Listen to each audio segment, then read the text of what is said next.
أعوذ بالله من الشيطان الرجيم بسم الله الرحمن الرحيم وصلى الله وسلم على سيدنا وحبيبنا ونبينا محمد وعلى آله وصحبه أجمعين. إن الحمد لله نحمده ونستعينه ونستغفره ونعوذ بالله من شرور أنفسنا ومن سيئات أعمالنا. من يهدي الله فهو المهتد ومن يضلل فلن تجد له وليا مرشدا. ونشهد أن لا إله إلا الله ونشهد أن محمدا عبده ورسوله. أما بعد، يا إخوتي الكريمات أيها الإخوة الكرام، السلام عليكم ورحمة الله وبركاته. Je vous salue tous, je vous remercie d'être aussi nombreux aujourd'hui. Je remercie l'Arbre du Savoir, cette association, de m'avoir invité, barakallahu fikum. C'est toujours un grand plaisir de pouvoir partager avec vous ce qu'Allah m'a honoré et m'a permis de partager avec beaucoup de mes patients au quotidien dans mon cabinet. Donc effectivement, je suis psychologue, spécialiste de l'enfant, de l'adolescent, je reçois aussi l'adulte dans le conseil conjugal, puis Ibn Rahman. Et j'ai toujours plaisir à pouvoir partager cela avec vous, ce qui m'interpelle beaucoup au sein de mes entretiens au quotidien, c'est effectivement la souffrance que peuvent avoir les parents aujourd'hui à élever nos enfants, à élever leurs enfants dans une société qui n'est pas en majorité musulmane. Effectivement, alhamdoulilah, elles souffrent souvent. Mais la première des choses peut-être que j'oserais dire, c'est qu'en règle générale, s'ils ont autant de difficultés, si nous avons tous autant de difficultés à pouvoir assumer notre rôle de parents aujourd'hui, c'est peut-être avant toute chose que nous ne prenons pas assez soin de nous. Voilà. J'ai intitulé cette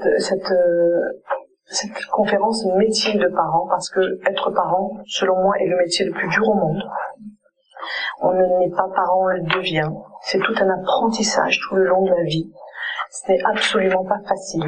Mais, alhamdoulilah, avec une certaine discipline, certaines règles, on y arrive. Et je pense que la première des règles, c'est prenez soin de vous. Pourquoi est-ce que je mets ça en premier? Prenez soin de vous parce que, sachez, mes frères, mes sœurs, que l'enfant, l'adolescent, peu importe qui, quel enfant, quel adolescent, aucun enfant au monde ne va s'autoriser à aller bien, à être épanoui, tant que ses parents ne vont pas bien. A fortiori la maman, peut-être encore plus. Mais lorsque les parents vont mal, automatiquement, les enfants vont mal. Ce qui m'amène à dire qu'effectivement, lorsque je reçois donc des parents avec leurs enfants, en règle générale, 8 fois sur 10, je pose un petit peu l'enfant de côté et je m'adresse aux parents. Et j'essaie de comprendre qu'est-ce qui se passe. Quels sont les nœuds qui existent, quelle est l'ombre qui les empêche aujourd'hui de pouvoir s'accomplir en tant que parents. Et lorsqu'effectivement on a mis le doigt vraiment sur ce qui ne va pas dans leur vie au quotidien, après cela, alhamdoulilah, on essaye de traiter ça, ils vont bien. Et quand on se rend compte qu'ils ont pris conscience de ce qui n'allait pas jusqu'à présent, c'est la prise de conscience qui fait qu'effectivement ils vont pouvoir changer, ils vont pouvoir améliorer leur comportement. Et subhanallah, comme par magie, lorsqu'ils vont bien, lorsqu'ils se prennent en charge, automatiquement l'enfant va bien derrière. Parce ce qu'il faut savoir, c'est que tout trouble du comportement de l'enfant, quel qu'il soit, a son origine, vraiment son origine, dans un dysfonctionnement familial. Lorsque ce n'est pas, bien entendu, lorsqu'on a totalement mis de côté la possibilité qu'il y ait un trouble de l'apprentissage, d'accord, qui emmènerait à un échec scolaire, ou peut-être une détection d'un surdouement qu'on n'avait pas vu. Donc ça, je détaillerai tout à l'heure, Inch'Allah, là-dessus. Donc à partir du moment où on s'est assuré qu'il n'y avait pas ce type de trouble d'apprentissage, qu'on appelle les fameux 10, etc., dyslexie, dysorthographie, etc., et une fois que c'est traité, une fois effectivement qu'on a mis un diagnostic de précocité, par exemple, s'il y a lieu, à partir de ce moment-là, s'il n'y a ni l'un ni l'autre, sachez que si un enfant va mal, si effectivement, de par son comportement, ça se passe mal à la maison ou à l'école, c'est que, à l'origine de cela, dans pratiquement tous les cas, il y a un dysfonctionnement familial. Voilà pourquoi il faut s'interroger sur mon fils va mal, Mon fils, alors qu'il était ou ma fille d'ailleurs, était très brillante au primaire, et puis au collège, il explose, ça se passe très mal. Des problèmes de comportement, comme des problèmes à la maison, des problèmes de discipline, des problèmes de notes. Que se passe-t-il? Automatiquement, il faut s'interroger. Alors lorsque je dis à chaque fois, quand il faut s'interroger, ce n'est pas s'interroger pour se culpabiliser. C'est s'interroger pour se responsabiliser. Alors ça, je vais le dire souvent et je le dis à chacune de mes conférences. Point de culpabilité en islam, d'accord? Et en tant qu'être humain, on ne se culpabilise pas, on se responsabilise. Lorsque je vois des parents qui arrivent dans mon cabinet et qui sont meurtris par la culpabilité, je leur dis, mais vous savez ce que vous êtes en train de faire? La culpabilité est un poison. Vous êtes en train de vous empoisonner en vous culpabilisant. Vous ne savez pas. Maintenant, vous savez, vous allez vous améliorer. Et effectivement, se rendre responsable, se responsabiliser de l'éducation de l'enfant, ce n'est pas se culpabiliser. Donc faites très attention. La culpabilité, j'appelle ça en thérapie un boulet de canon qui nous traîne vers l'arrière et qui nous empêche d'avancer.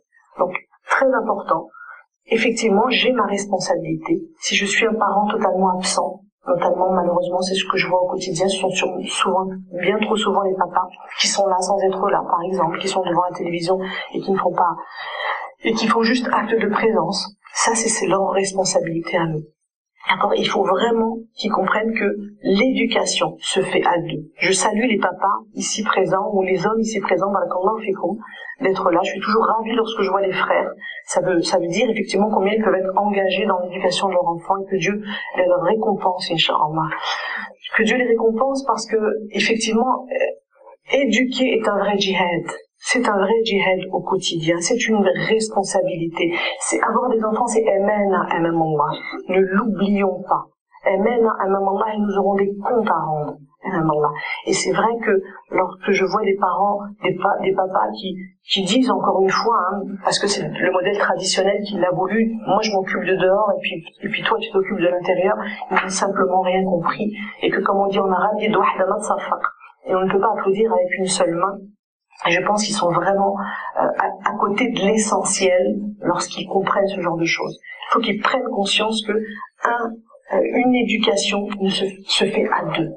L'enfant a besoin d'identification, a besoin de modèle. Il n'a pas besoin que de la maman, il a besoin aussi du papa. Donc, qudwa avant toute chose. Avant toute chose, si je peux me permettre, soyez un modèle pour vos enfants. Soyez un modèle, c'est dites et imposez à vos enfants ce que vous vous imposez à vous-même. Billah alaykoum. Être un modèle, c'est aussi être dans la cohérence. Être dans la cohérence, je crois que c'est peut-être la première base au niveau de l'éducation, c'est être cohérent avec ce qu'on dit et avec ce qu'on fait. Quand on dit aux enfants de faire la prière et qu'effectivement ils ne nous voient en tant que parents que la faire très rarement, voire pas du tout, ou peut-être qu'une fois par jour, et qu'on impose à son enfant de faire la prière, subhanallah, c'est quand même pas très cohérent. Lorsque la maman dit à son enfant, je ne veux pas que tu mentes, c'est une interdiction de mentir, et qu'elle lui dit que le téléphone sonne et qu'elle lui dit, dis que je ne suis pas là, où est la cohérence? Et là, où est la cohérence? Soyez cohérent dans tout ce que vous dites. Vous savez, je vais faire des digressions, mais j'en fais très très souvent, vous allez voir. En fait, ça se rapporte toujours au sujet, Inch'Allah. Vous savez, les gens, les personnes souffrantes aujourd'hui que je reçois sont des personnes, avant toute chose peut-être, qui ne sont pas cohérents avec eux-mêmes. Ils font certaines choses qu'ils ne disent pas, ils ne disent ce qu'ils ne font pas.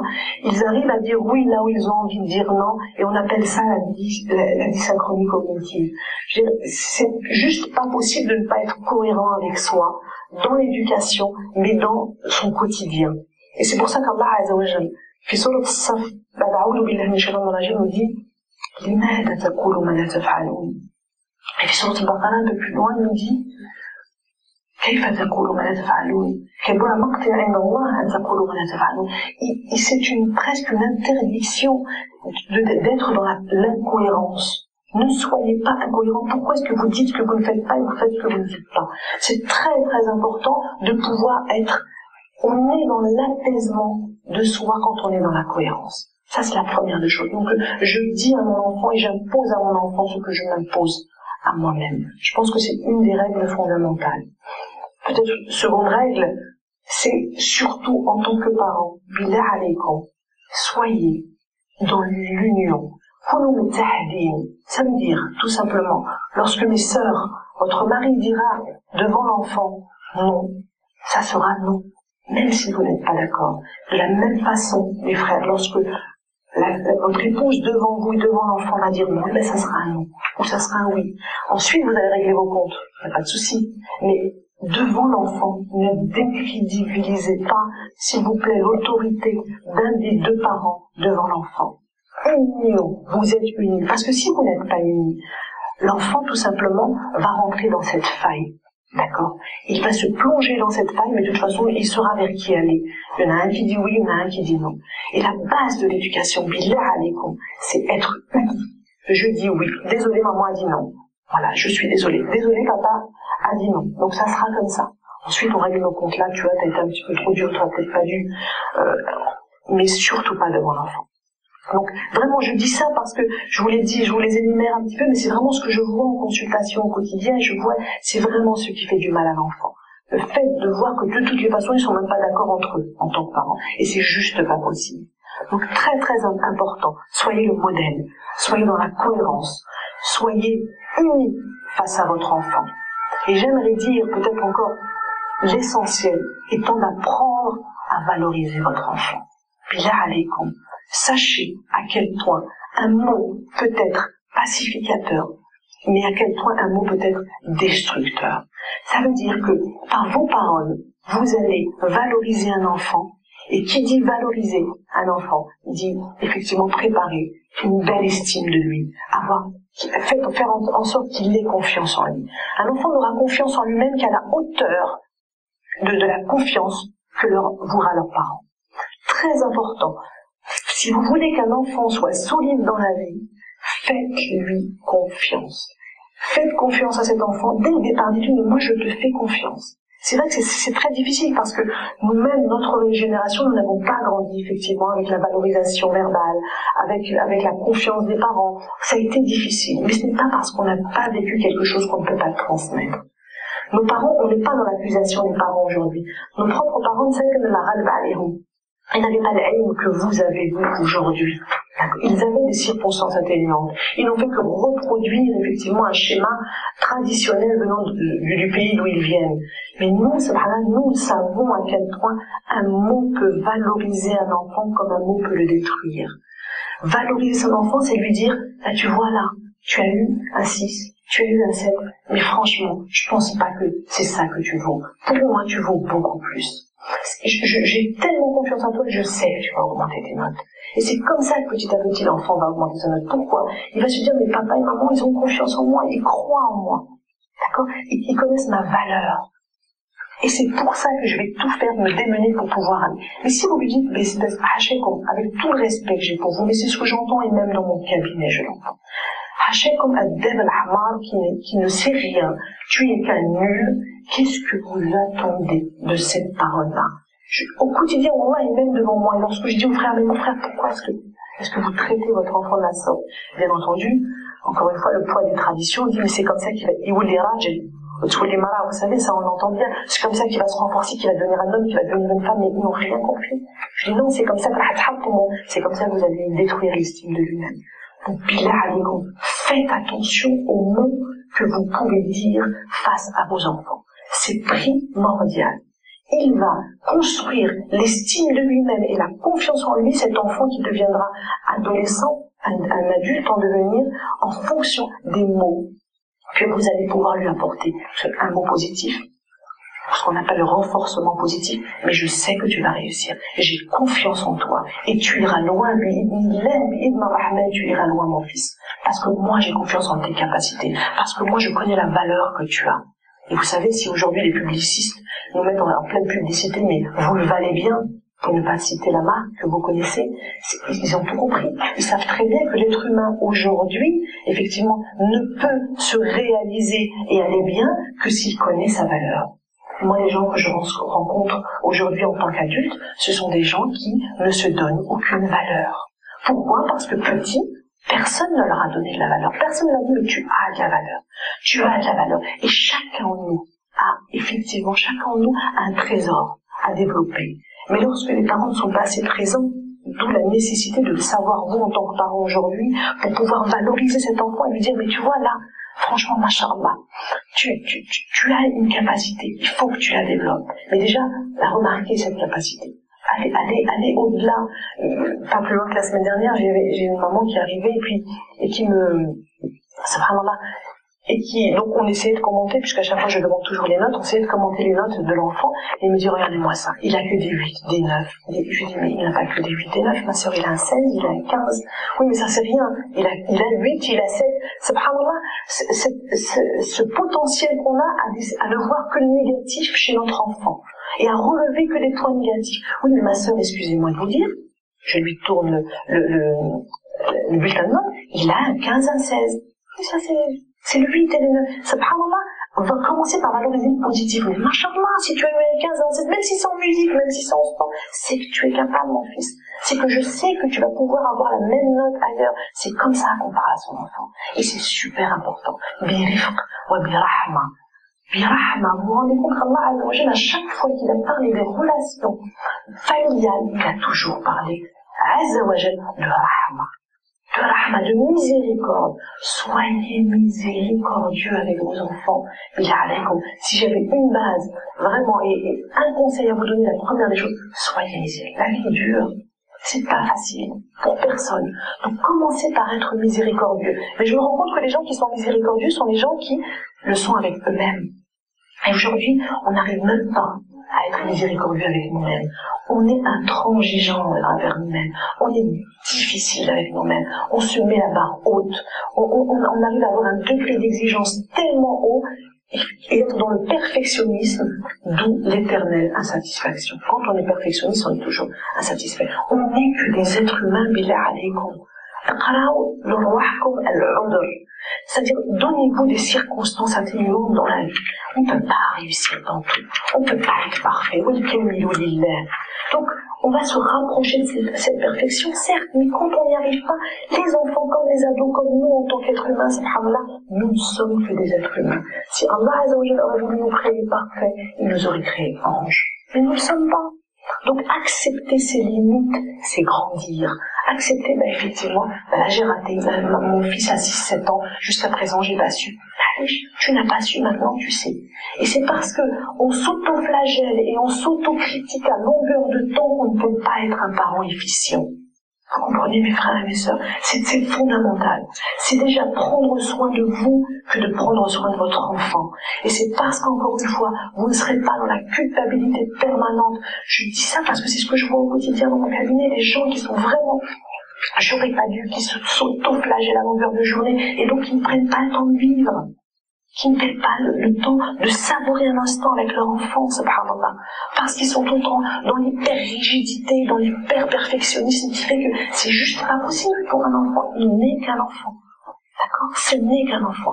Il a besoin de votre miséricorde. Il a besoin de votre pardon. La miséricorde, subhanallah, Allah Azza wa Jalla en parle partout. Quand il parle des relations entre familles, il dit وَجَعَلْنَا بَيْنَكُمْ مَوَدَّةً وَرَحْمَةً. Entre vous. Quand on fait des doigts à nos parents, on dit Allahumma ighfir lahum waj'al astaghfirullah, des doigts des parents. Vous pouvez m'aider, les doigts des parents, subhanallah, on fait à nos parents.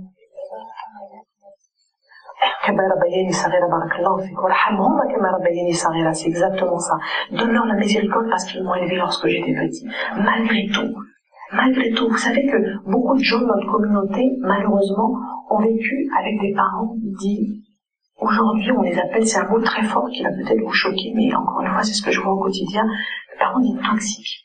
Qui ont été toxiques, pourquoi? Parce qu'effectivement, ils ont été dans l'humiliation à longueur de journée, ils ont été dans le dénigrement à longueur de journée, mais de toute façon, tu es un incapable, tu es simplement nul, tu es simplement bête, et tu n'y arriveras pas. Qui n'ont pas donné le temps à chacun de leurs enfants quand on avait tous des grandes fratries, masha'Allah, mais ils ne se sont jamais rendus compte, on n'est pas du tout dans la culpabilité, et on est encore moins dans le jugement, on n'est pas en train de juger les parents, on est en train de dire effectivement, on a eu des accidents de parcours, les adultes aujourd'hui de notre communauté que je reçois sont en grande souffrance due à ces dénigrements. Qu'est-ce qu'on doit en retirer comme leçon? Aujourd'hui, nous, on doit être clément. Nos parents, ça ne nous a pas empêché de réussir, alhamdoulilah, malgré certaines faiblesses qu'on peut avoir, malgré effectivement certaines cicatrices.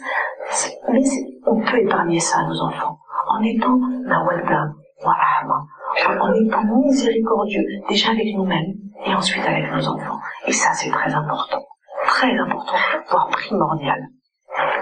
Autre chose, soyez, billah alaykoum, équitable avec vos enfants. Rasulullah alayhi salatu wassalam nous disait dans un hadith, a'adilu bayna awladakum. Si vous saviez, subhanallah bihamdi, à quel point cette parole a de l'importance, a'adilu bayna awladakum, ça veut dire soyez équitable entre vos enfants. Ne faites pas de différence. Et nous, pas ça à la légère.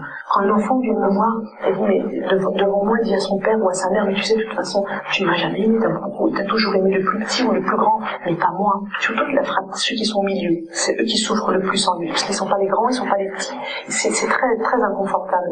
Et donc, ils le disent. Et puis, alors, la mère outrée ou le papa outré, il dit, mais jamais de la vie, j'ai jamais fait.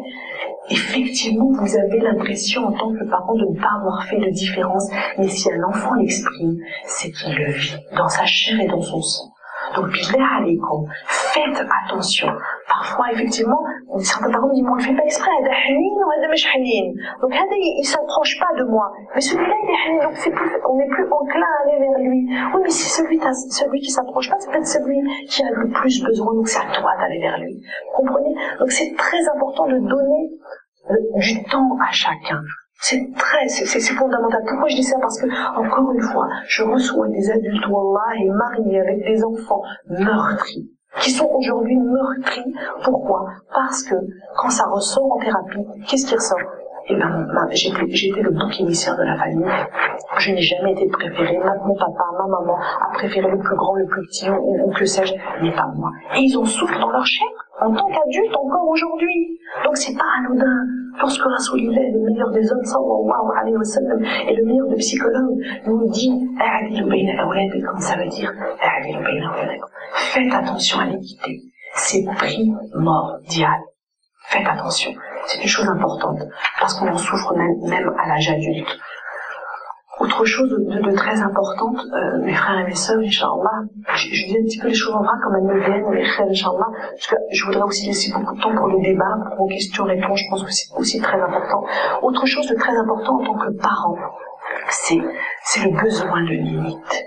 Vous savez, je reçois beaucoup d'adolescents, subhanallah, dans mon cabinet, qui sont en grande souffrance et qui ont été flirtés avec les limites du haram, c'est-à-dire qu'ils ont été dans l'autodestruction, aller jusqu'à flirter avec l'alcool, avec les drogues, avec les scarifications, vous savez, lorsqu'on s'ouvre les veines et que le sang coule là et le bilan, enfin, ça va très très très très loin dans la destruction de leur propre corps. Et en règle générale, lorsque j'ai donc ces adolescents en thérapie, ils me disent une chose fondamentale et qui revient, c'est, vous savez, je n'ai jamais eu de limite dans ma famille, j'en ai pas eu.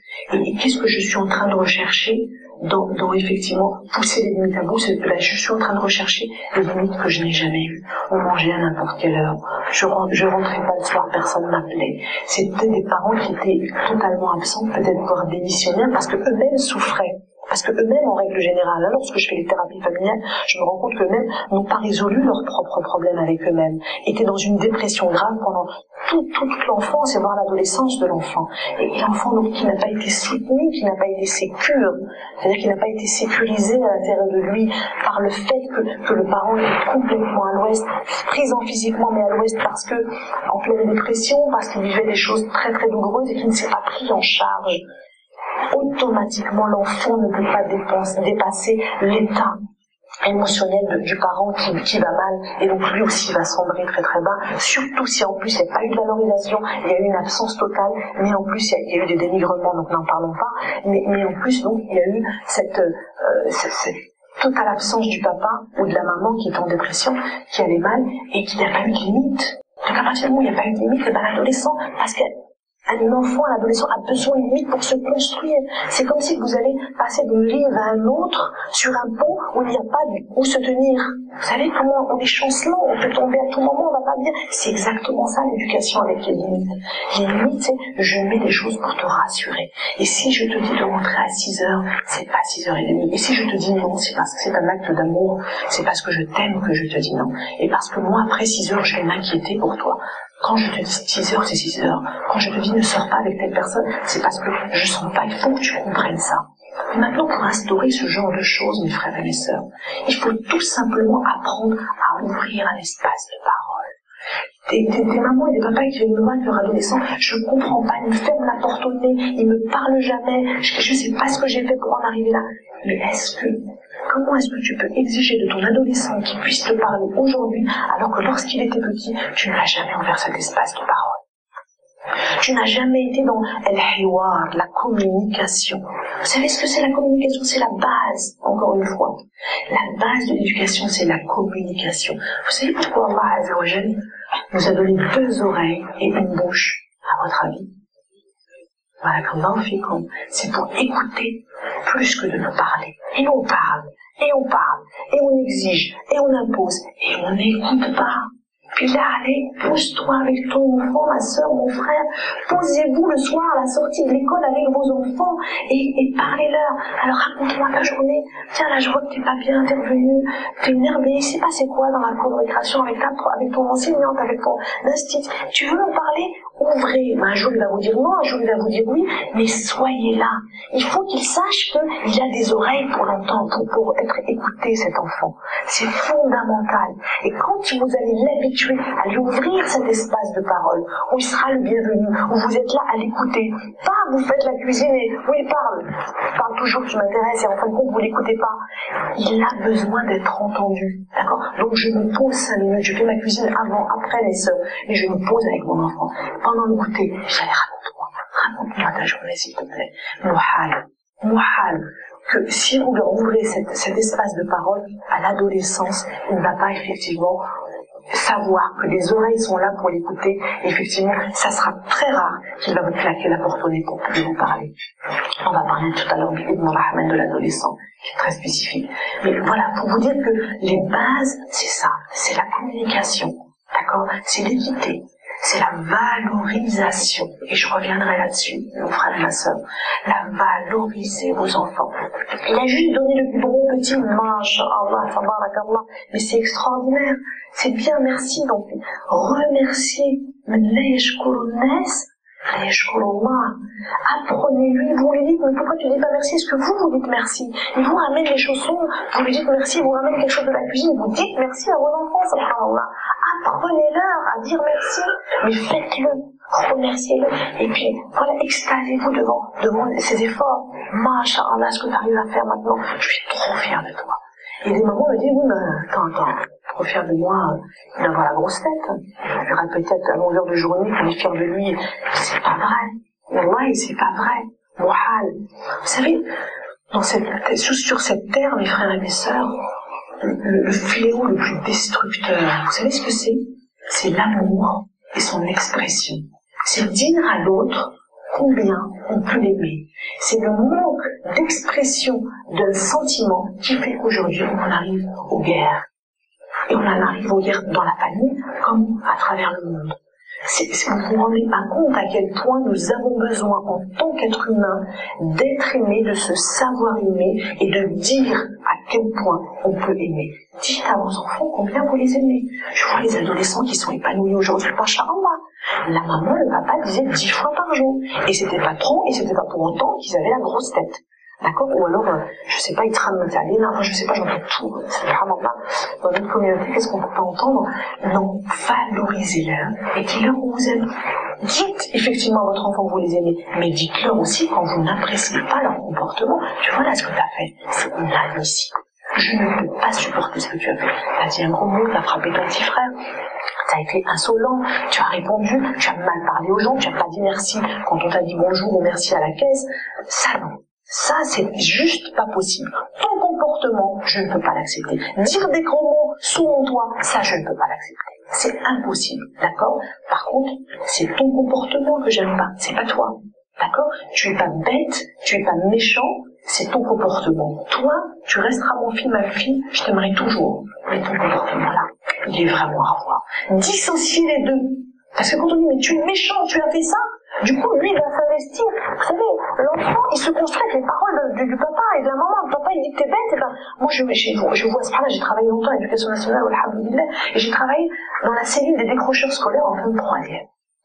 Et donc, j'ai travaillé longtemps avec ces enfants-là pour essayer de comprendre pourquoi ils décrochent, pourquoi un être humain digne d'intelligence, d'accord? Parce que pour moi, tous les enfants sont intelligents, à part ceux qui ont ce qu'on appelle les troubles de l'apprentissage, qui sont des accidents de parcours, mais qu'on peut remédier à ça à tout moment. Mais ceux qui sont, tout être humain est intelligent, pourquoi est-ce qu'ils décrochent scolairement en fin de troisième?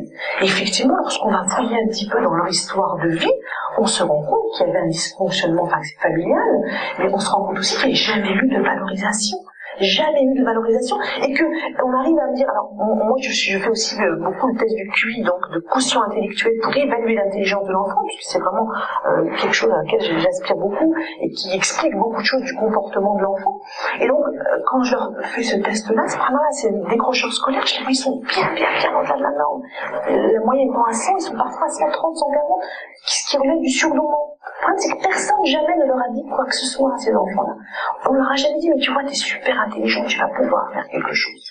Tu vas pouvoir faire quelque chose de ta vie. Non, ça a été toujours, mais t'es perturbateur, étiquette négative, mais tant à l'éducation nationale, et ça on l'a décrié pendant des années à l'éducation nationale, au sein de la famille, mais tu perturbes, tu bavardes, tu vas trop loin, et que l'étiquette négative qui a fait qu'effectivement, eh ben, je me suis investi de cette étiquette-là, et je me suis qu'un nul. Et le gamin, t'as 100, je lui dis, mais attends, tu plaisantes, t'as 140 quelqu'un, est-ce que tu te rends compte?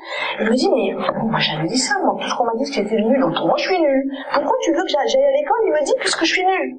C'est vraiment mal, je dis, mais qui t'a dit? Mes parents. Alors, ils m'ont répété à longueur de journée. Puis l'éducation nationale, ils sont bien chargés aussi, en les mettant sur le côté, en disant, mais toi tu parles trop, t'es trop bavard, on n'en peut plus. Alhamdoulilah, on s'est quand même battu depuis 20 ans à l'éducation nationale pour pouvoir avoir des classes pour les enfants spécifiques à EIP, intelligence, enfants à intelligence précoce. Enfin, on commence un petit peu à les prendre en charge et avoir des structures adaptées pour eux. Enfin, ça c'est encore une autre histoire.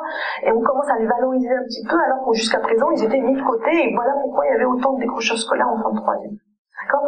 Donc, tout ça pour vous dire, encore une fois, je reviens à la source, c'est que le parent, il est le premier thérapeute de l'enfant. D'accord? C'est pas moi, le thérapeute, ce que je dis, c'est vous, en tant que parent.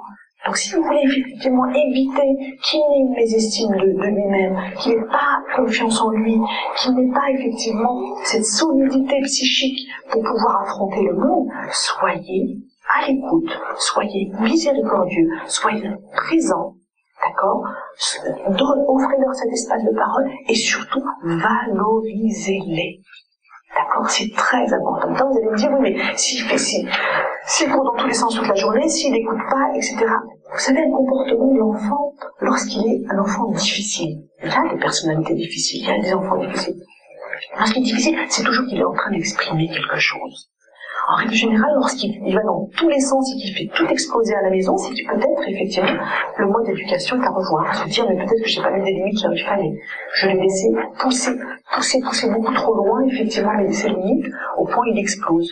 Peut-être que, non, quand je dis non, c'est non. Alors, il y a tout le système de punition aussi. C'est-à-dire, quand on dit une punition, on est cohérent avec soi, n'est-ce pas, mes sœurs et mes frères, et on va jusqu'au bout. Quand on te dit, mais écoute, là, franchement, t'as perturbé toute la famille, tu vas aller te calmer dans ta chambre. Tu n'arrêtes pas de hurler, tu n'arrêtes pas de frapper sur toi, tu te calmes sur toi. Tu vas te calmer. Mais on ne dit pas, tu vas te calmer pour te calmer. Tu restes 20 minutes dans ta chambre. D'accord? 20 minutes. Et puis quand tu iras bien, tu vas revenir. Et puis, tant pis, si tu casses souvent ta chambre, tant pis, ça sera à toi de ranger derrière. Mais, ça ne veut pas dire qu'au bout de 10 minutes, parce qu'il a hurlé, maman ou papa va le chercher dans sa chambre. Ça, c'est de l'incohérence.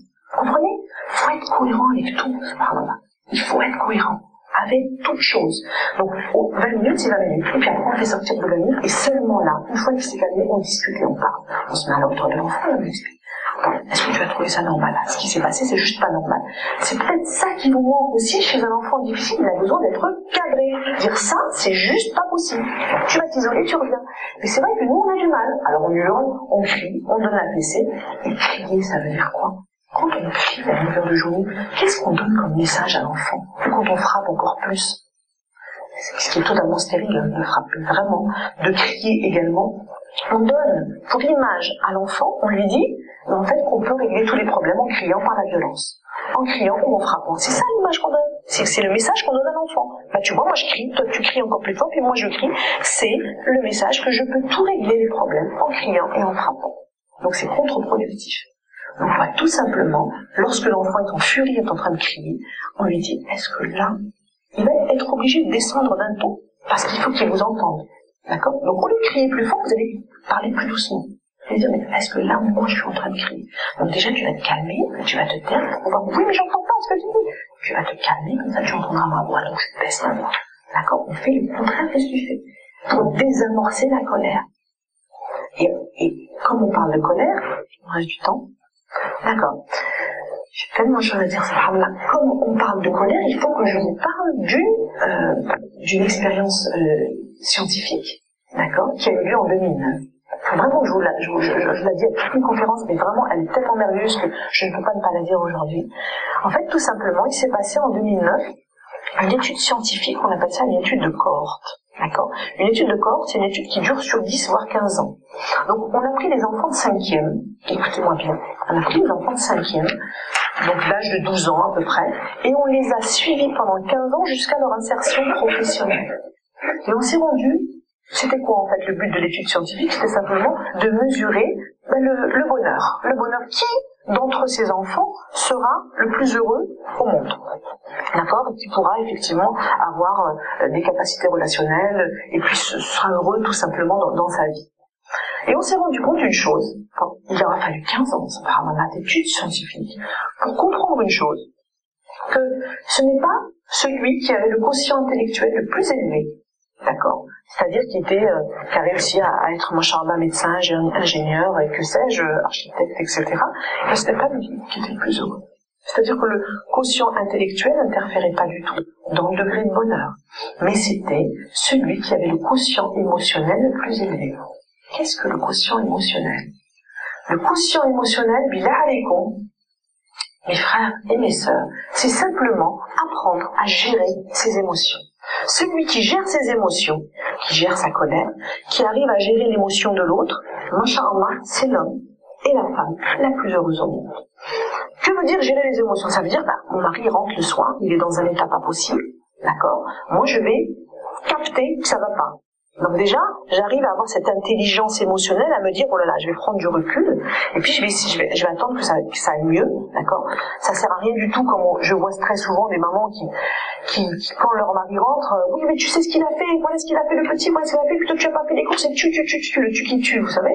Le tu qui tue déjà, il arrive, il est exténué, il n'en peut plus, il est déjà nerveux parce que voilà, ça s'est mal passé dans son travail, il arrive, il est près de l'explosion, de l'implosion, voire de l'explosion, et puis la maman en rajoute. Oui, mais tu sais, elle n'a pas une bonne intelligence émotionnelle. Une intelligence émotionnelle, c'est dire, oh là là, ça va pas, ça sert à rien du tout que je m'énerve, on va calmer le jeu, d'accord? C'est apprendre à gérer, à détecter l'émotion négative et positive de l'autre, à pouvoir prendre du recul, c'est tout un travail, c'est un vrai djihad, hein, mais c'est ça l'intelligence émotionnelle, et c'est grâce à ça seulement que vous serez heureux. Et donc, à essayer de détecter et de faire en sorte, effectivement, que la personne s'apaise, plutôt que d'aller, et ensuite, on discute, mais une fois que cette tempête est passée. Ensuite, c'est aussi gérer ses propres émotions. C'est-à-dire là, je sens la colère qui monte, j'ai envie d'en coller à mon fils, tellement j'en peux plus. Et effectivement, au lieu de passer à l'acte, parce que c'est ce qui est le plus facile, le vrai djihad al-nafs, le vrai djihad c'est effectivement, astaghfirullah, shahado, changer de position. Ça a été prouvé scientifiquement alors que c'est Rasulillah, alayhi salam, qui nous l'a dit. Boire de l'eau, faire nos dos, subhanallah, que ça atténue la colère et être dans la gestion émotionnelle. Je gère mon émotion. Et c'est après que j'irai parler à mon gamin. Mais là, je sors de la pièce. Je m'aère. J'oxygène mon cerveau. Je sors. Et je prends une bouffée d'oxygène par la fenêtre. Très important d'apprendre à gérer. D'accord? Et donc, il a fallu à ça. C'était au Canada, donc à ces gens-là, 15 ans pour pouvoir comprendre cela. Est-ce que ça vous rappelle quelque chose? Il y a 1400 ans, le meilleur des hommes, sallallahu alayhi wa sallam, nous a dit quelque chose ou non? Lorsqu'un bédouin est venu le voir, il lui a dit à Rasulillah, ya Habiballah, donne-moi, s'il te plaît, une un conseil pour que j'aille bien, pour que je sois pieux, pour que je m'améliore dans ma vie. Un conseil. Qu'est-ce qu'il lui a dit le meilleur des hommes, sallallahu alayhi wa sallam, le plus grand des pédagogues et des psychologues? Il aurait pu lui dire, tu vas améliorer ta foi, par simple des façons, fais-le. Il a dit quoi? Il lui a dit, la ta'ardam. Il lui a dit, donne-moi un deuxième conseil, ya Rasulullah, ya Habiballah. Donne-moi un deuxième conseil. Il lui a dit, la ta'ardam. Il lui a dit un troisième conseil, la ta'ardam. Ça veut dire, gère tes émotions, gère ta colère. C'est comme ça que tu seras heureux. Allahu Akbar. 1400 ans après, 15 ans d'études scientifiques, on arrive au même point. Au même point. Une autre étude scientifique, et ce sera la dernière, 2011, là, vraiment très récemment, un psychiatre aux États-Unis. Subhanallah, lorsque je l'ai lu, j'étais juste effarée. Subhanallah. Vous allez me dire ce que vous en pensez. 2011, un grand psychiatre aux États-Unis s'est dit maintenant que ça commence à bien faire les antidépresseurs. Vous savez que c'est le pays de consommation d'antidépresseurs le premier au monde. D'accord, c'est l'Amérique. Et puis, secondairement, c'est accessoirement la France. Deuxième pays. Et donc, ce psychiatre dit maintenant, ça suffit, le Prozac, qui est l'antidépresseur par excellence, dit maintenant, on va arrêter, on va essayer de trouver autre chose. Donc, ils ont trouvé la luminothérapie, effectivement, donc une thérapie par la lumière. On s'est rendu compte, effectivement, qu'en hiver, c'est là où il y avait plus de dépression, donc il fallait beaucoup de lumière. Ça marchait, bon, mais ça marchait que pendant la période hivernale, etc. Puis, il a développé autre chose dans son cabinet aux États-Unis, et puis il s'est dit, tout simplement, après je ne sais combien d'années de recherche, il s'est dit, il a compris qu'il fallait simplement qu'il mette ses patients malades en onde alpha. Alors en onde alpha, c'est, vous savez, quand on est entre le sommeil et la veille, un petit peu en état de semi-hypnose, mais tout à fait conscient de ce qu'on fait, c'est quand on est là, voilà, on est là sans être là, on parle pas, mais on est présent, voilà, on est entre les deux, d'accord, et on est vraiment on est un peu coupé du monde, quoi, un peu dans l'introversion, et donc le cerveau est mis en onde alpha, on appelle ça, d'accord, en onde alpha, qui fait que on est un petit peu déconnecté. Et il a suffi, scientifiquement prouvé, là, je suis tombée par hasard dessus, en plus, cette étude scientifique, il suffisait de 25 minutes par jour, texto, hein, je peux vous la trouver, je vous assure, 25 minutes par jour de mise en état d'alpha nos patients pour qu'effectivement ils puissent pouvoir effectivement récupérer leur faculté cognitive, la baisse du stress, avec l'augmentation de la sérotonine qui est l'hormone du bonheur. Enfin, ça prend tout un processus au niveau du corps qui fait que, ils se sentaient beaucoup mieux après 25 minutes. Il n'a pas dit 10 minutes. L'étude scientifique n'a pas dit 10 minutes. Elle a dit 25 minutes. Elle n'a pas dit elle a dit si, plus c'est possible, mais ça va coûter trop cher. Oui. Alors 25 minutes, ça suffisait. Après, c'était possible, il n'y avait aucun souci. Mais par contre, 10 minutes par jour, c'était pas suffisant. 25 minutes, billah alaykoum. Allahu Akbar. Vous avez compris? Vous savez ce que c'est? J'ai fait le rapprochement tout de suite. 5 fois 5. Ya ibadallah salihin. 5 minutes par jour. Et nous, on le vit comme quoi? Comme étant une corvée, on arrive le soir, ya Rabbi, j'ai pas fait d'or, j'ai pas fait asa, j'ai pas fait mal, et on se précipite. Mais c'est une rahma min andillah. Une rahma. Mais si vous apprenez ça à vos enfants, déjà de cette façon, de lui dire, mais fais ta prière, non, j'ai vu, t'as pas fait les ablutions, et on court derrière sans cesse, et fais ta prière. Mais donne-lui le sens de la prière. Dis-lui à ton enfant, billah alik, à quel point, subhanallah, dites-lui au niveau international, est-ce que vous vous rendez compte qu'il y a pas moins d'1 million de convertis par an, rien qu'en France? 1 million de personnes qui se convertissent à l'islam. Ça veut dire qu'eux, ils ont tout compris, ce que nous, on n'aurait pas compris. C'est-à-dire, quand je parle à des convertis, je dis, ça a donné un sens à ma vie. Ça a donné un sens à ma vie, voilà pourquoi je suis rentrée dans l'islam. Mais parlez d'islam à vos enfants, mais tout petits, vous savez que nos enfants, ils comprennent avant même de parler. Avant même de parler, ils comprennent. Donc, vraiment, transmettez ça à vos enfants, dire, mais machallah, regarde les conversions en masse. Si Allah Azzawajal vous a imposé quelque chose dans le Coran Al-Karim, c'est uniquement parce qu'il m'aime et parce qu'il veut me protéger. S'il me pose le voile, c'est par pudeur, parce qu'il a créé l'homme et il sait de quoi il est capable. S'il a dit Allah Azzawajal, arrête l'alcool. L'alcool, non, c'est haram. Mais là, il y a des choses encore plus graves. Et effectivement, aujourd'hui, le fléau numéro 1, c'est pas l'alcool. On multiplie, subhanallah, les centres de désintoxication. On sait plus quoi faire avec ce fléau-là. Si Allah Azzawajal, et c'est comme ça que vous devez transmettre ça à vos enfants, avec le rifq, avec l'amour, avec le sens. Allah Azzawajal, pas pas moins de 800 fois le Coran. Vous savez ce que ça veut dire 800 fois? Il nous fait une exhortation à aller dans notre conscience et dans le son. Il nous dit, ça veut dire, mais je t'ai donné un aql, je t'ai donné une intelligence, utilise-la, donne du sens à ce que tu fais. Donne du sens, essaie de comprendre pourquoi je suis arrivée là dans ma famille, pourquoi mon enfant il va mal, pourquoi subhanallah j'arrive à m'éloigner de la salade, pourquoi je sais pas cet apaisement cet apaisement à l'intérieur que doit m'apporter l'islam, je l'ai pas, il se passe quoi, qu'est-ce que j'ai pas fait, qu'est-ce que j'aurais dû faire, comment je peux faire, interpelle ta conscience pour essayer de mettre des mots sur ce qui t'arrive au quotidien, mon frère et ma sœur. C'est comme ça que tu seras un parent efficient. C'est uniquement comme ça, en transmettant de cette façon l'islam aux enfants, c'est comme ça, c'est par là qu'il va s'approprier l'islam, parce qu'on ne peut pas réfuter, c'est tellement logique. Notre religion, elle est tellement logique, subhanallah, que c'est par le logisme, et non pas l'illogisme, que vous allez faire passer l'islam, et l'amour de l'islam, alhamdulillah, ala ni'mati l'islam, à vos enfants. En leur disant, mais regarde, si Allah t'interdit ça, c'est parce qu'il t'aime, c'est parce qu'il veut te protéger, il attend rien de toi, il veut te protéger dans les limites, et parce qu'Allah, il nous met des limites sur le Coran Karim, des choses à ne pas dépasser. Voilà les limites de Dieu, ne vous en approchez point, et c'est pour ça que vous aussi, de la même façon, à mon échelle, en tant que parent, mon fils et ma fille, je te mets des limites parce que je sais que c'est bon pour toi, parce que je sais que tu en as besoin, parce que si l'être humain n'en avait pas besoin, Allah ne nous en aura pas donné, Azawajal. Vous comprenez? C'est ça, parler avec logique avec son enfant. Et c'est comme ça qu'il va s'approprier l'islam. C'est comme ça qu'il s'approprie, c'est pas autrement. Et en lui montrant, cette dernière chose, j'ai dépassé, dernier mot, en lui montrant, billah alaykum, en lui montrant à quel point Allah Azzawajal, il est amour, il est قبل من يكون شديد العقاب il est Rahman Rahim. Et c'est ça, c'est là où le bas blesse, c'est là où notre génération à nous, ça a été difficile, effectivement. Pour ceux qui sont rentrés, alhamdoulilah, Allah nous a aidés. Pour les autres, c'est difficile, puisque nos parents n'avaient de cesse de dire, mais attention, si tu fais pas ça, tu iras en enfer. Et ne décrire que le côté haram de l'islam. Ça c'est haram, et ça c'est haram, et ça. Oh, mais attends, mais c'est quoi qui halal, il n'y a plus rien, c'est trop strict par religion, maman, papa, c'est possible, quoi. Et du coup, on en sort facilement. Alors que non. Et oui, tu sais, si tu fais ça, tu vas aller en enfer. Mais avant d'être dur en châtiment, Allah, il est miséricordieux, subhanallah, bihamdi. Et nous, parce qu'on a l'ilm, alhamdoulilah, c'est comme ça qu'on doit transmettre l'islam à nos enfants. Avant des 99 noms, il est d'abord Rahman wa Rahim. Avant d'être un peu plus bas, Shadidul Iqab. Ne l'oubliez pas. Billah alaykum. Je pense que je vais m'arrêter parce que sinon je parlerai pendant des heures. Alhamdulillah. Donc, billah alaykum. Je vais vous laisser me poser des questions, Inch'Allah, avant d'entamer la deuxième intervention. Wallahu a'lam wa ahkam.